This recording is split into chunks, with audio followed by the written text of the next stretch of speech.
अस्सलामुअलैकुम प्यारे बच्चों।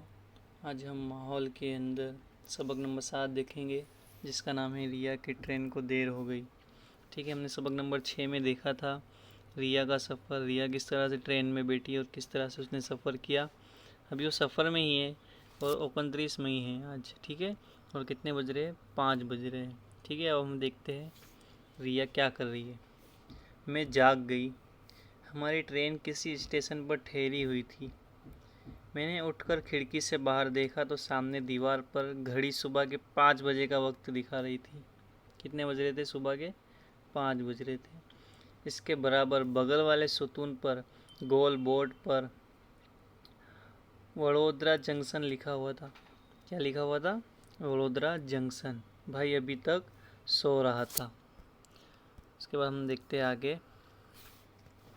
माइक पर यह हिदायत दी जा रही थी कि वडोदरा से सूरत, वलसाड़, वापी, मुंबई की तरफ जाने और आने वाली तमाम ट्रेनें अपने वक्त से 2 घंटा देरी से चल रही है। अब्बू ने कहा, तुम ब्रश कर लो, मैं चाय लेकर आता हूँ। हमने सुबह सवेरे के तमाम काम निपटा लिए। इस दौरान अब्बू चाय लेकर आए और अम्मी ने थेपले, खाकरे और बिस्किट नाश्ते के लिए निकाले। हमने चाय नाश्ता किया, तब तक तो उजाला हो चुका था। अभी ट्रेन को चलने में काफ़ी देर थी। अब्बू ने कहा, आओ तुमको ट्रेन की सहूलियत के बारे में बताओ। मैं और मेरे भाई अब्बू के साथ ट्रेन से नीचे उतरे। अब अगला पेज देखते हैं। अब्बू ने हमें टिकट बारी, टिकट चेकर का कमरा, इंतज़ार गाह, पार्सल कमरा, टॉयलेट रूम, बाथरूम, पानी पीने की सहूलत, चाय नाश्ते की कैंटीन जैसी सहूलियत के मकामात दिखाए। एक प्लेटफॉर्म से दूसरे प्लेटफॉर्म पर जाने के लिए सीढ़ी वाले पुल के ऊपर से देखा तो स्टेशन पर काफ़ी ट्रेनें ठहरी हुई थी। ये रहा पुल है ना। रेलवे मुलाजिमीन पाइप के ज़रिए रेल के डिब्बों में पानी भरते हुए और सफाई काम करते हुए नजर आए।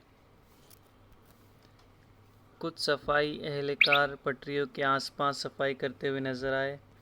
स्टेशन पर घूमते वक्त कहाँ गुजरा कुछ पता ही ना चला। मुझे रेलवे की काफ़ी सहूलियत के बारे में वाकफियत हुई। वाकई बड़ा मज़ा आया। मैंने अब्बू के मोबाइल में कुछ सहूलियत के फ़ोटो और वीडियो भी लिए। ठीक है, आपको क्या करना है, नीचे कुछ सवाल दिए गए, उसके जवाब देने हैं।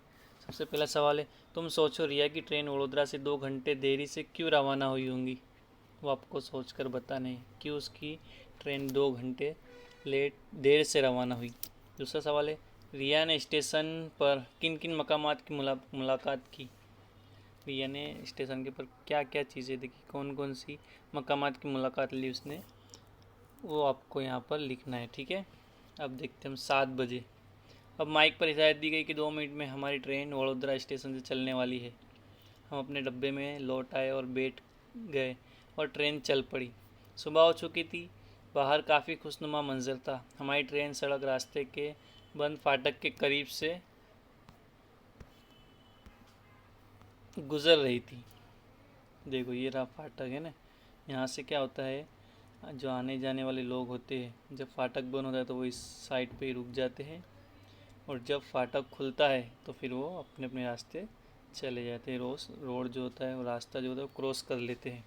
ठीक है, यहाँ से उनकी गुजरी। वहाँ लोग फाटक की दोनों जानिब ट्रेन के गुजरने का इंतज़ार कर रहे थे। वहाँ बस, कार, रिक्शा, साइकिल, स्कूटर और माल सामान से लदी हुई ट्रकों जैसी सवारियाँ खड़ी थी। कुछ लोग अपनी सवारियों को बंद किए बिना ही खड़े थे, जिसकी वजह से माहौल में शोर व गुल और चारों तरफ धुआं ही धुआं था। कुछ लोग फाटक के कटहरे के नीचे से गुजरकर पटरी के करीब आ गए थे। वाकई वो काफ़ी जोखिम भरा था, है ना। कुछ लोग होते हैं ना जो फाटक के नीचे से गुजर के आगे चले जाते हैं। ऐसा नहीं करना चाहिए, नहीं तो क्या हो सकता है, हमारा कभी भी एक्सीडेंट हो सकता है। भूल चूक में अगर पाँव फिसल गया, हम गिर गए और ट्रेन गुजर गई तो इससे हादसा भी हो सकता है। इस चीज़ का हमें ध्यान रखना चाहिए। ठीक उसी वक्त हमारी ट्रेन के करीब से दूसरी ट्रेन गुजरी। मैंने और हिमाक्स ने उस ट्रेन के डब्बों को गिनने की कोशिश की, मगर दोनों ट्रेनों की रफ्तार काफ़ी तेज़ होने की वजह से डब्बों की गिनती ना की जा सके, है ना। कभी कभी ऐसा होता है ना कि जो हमारे बाजू से ट्रेन गुजरती है, हम उसके डब्बे गिनते हैं, लेकिन वो बहुत स्पीड होती है, इसके लिए कभी कभी वो डिब्बे छूट जाते। तो रिया और हिमांश दोनों भी यही कर रहे थे। कुछ सवाल के जवाब आपको यहाँ पे देने। क्या तुम कभी किसी फाटक के करीब से गुजरे हो? अगर हाँ तो फाटक बंद था तब या फाटक खुला था तब वहाँ की चहल पहल कैसी थी, ये सोच कर आपको यहाँ पर लिखना है। ठीक है। रिया ने फाटक के करीब क्या क्या देखा, रिया ने फाटक के पास क्या क्या देखा, वो आपको यहाँ पर लिखना है। ओके, चलिए अब हम आगे देखते हैं।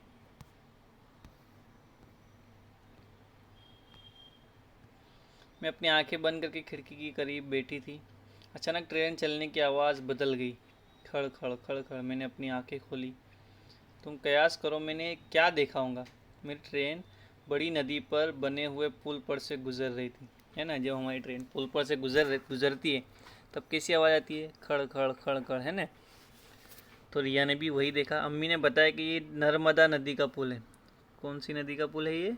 नर्मदा नदी का। ये नदी गुजरात की सबसे बड़ी नदी है। नर्मदा नदी गुजरात की सबसे बड़ी नदी है। इसका पानी नहरों के ज़रिए दूर दूर मकामात पर पहुंचाया जाता है। कुछ फासले पर दूसरे दो पुल नज़र आ रहे थे जिन पर से छोटी बड़ी सवारियां गुजर रही थी। ठीक है, ऐसा भी पुल होता है, या ऊपर जो है वो वैसा भी पुल होता है। ठीक है। अब्बू ने बताया कि जो पहला पुल नज़र आ रहा है उसे गोल्डन ब्रिज के नाम से पहचाना जाता है। जो पहला ब्रिज था वो कौन सा था? Golden bridge. वो काफ़ी मजबूत और पुराना पुल है। उससे आगे जो पुल नज़र आता है नर्मदा नदी पर बनाया हुआ नया पुल है। भारत के सबसे बड़े केबल ब्रिज के तौर पर पहचाना जाता है। ये कौन सा ब्रिज है? केबल ब्रिज के तौर पर उसे पहचाना जाता है, जो कि भारत का सबसे बड़ा ब्रिज है।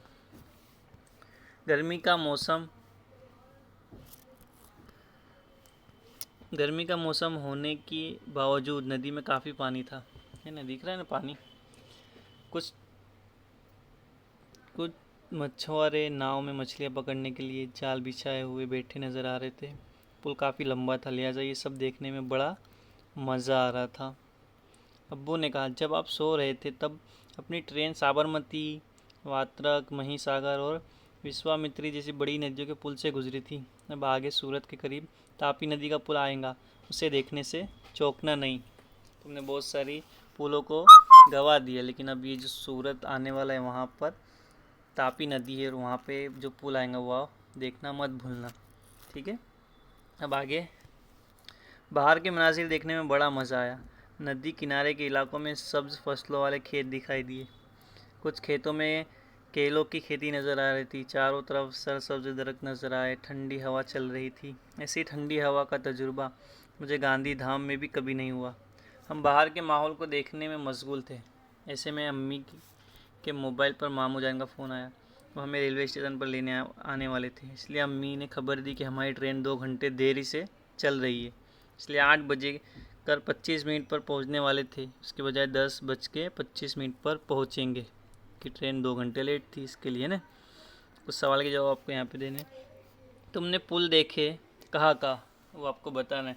तुमने पुल देखे ना, वो सबके नाम यहाँ लिखने। कहाँ देखे? तुम्हारे इलाके में कौन कौन सी नदियाँ वाक़ हैं?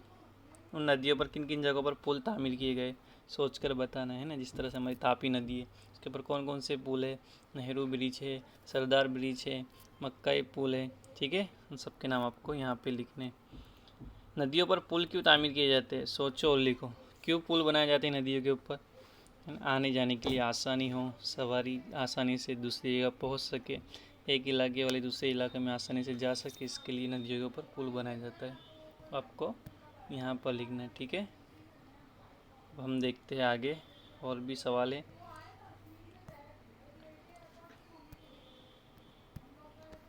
तुम कभी पुल पर से गुजरे हो? कहाँ? आपको बताना है। तुमने पुल के तरफ क्या क्या देखा है, वो आपको यहाँ लिखना है। यह कि ट्रेन किन किन नदियों के पुल पर से गुजरी, वो आपको यहाँ पर लिखना है। अब कितने बज रहे हैं? 9 बज रहे। हमारी ट्रेन एक बड़े शहर से होकर गुजर रही थी। रास्ते में बड़े बड़े सड़क रास्ते वाक़ थे। रेल रास्ते की दोनों जानिब बड़ी बड़ी इमारतें और बाज़ार नज़र आ रहे थे। अब्बू ने बताया कि ये सूरत शहर है। ये शहर हीरो और कपड़ों की सनत के लिए दुनिया भर में काफ़ी मशहूर है। सूरत शहर हीरो और कपड़ों की सनत के लिए पूरी दुनिया भर में मशहूर है। अहमदाबाद के बाद गुजरात का ये दूसरे नंबर का सबसे बड़ा शहर है। स्टेशन आने पर ट्रेन ठहर गई और सूरत जो है वो अहमदाबाद के बाद पूरे गुजरात का सबसे बड़ा शहर है। ठीक है, अब हम देखते हैं ये जो अब आगे वाला पेज है, ये हम अब अगले पीरियड के अंदर करेंगे। तो आपको सिर्फ यहाँ तक ही फ़िलहाल करना है, और जो भी मैंने सवाल आपको बोले हैं लिखने के लिए, सवाल के जवाब आप लिख लीजिए अच्छे से। ठीक है, उसके बाद जिसका भी लिखना हो जाए वो फ़ोटो खींच कर ग्रुप के अंदर फ़ोटो भेजेंगे। अल्लाह हाफिज़।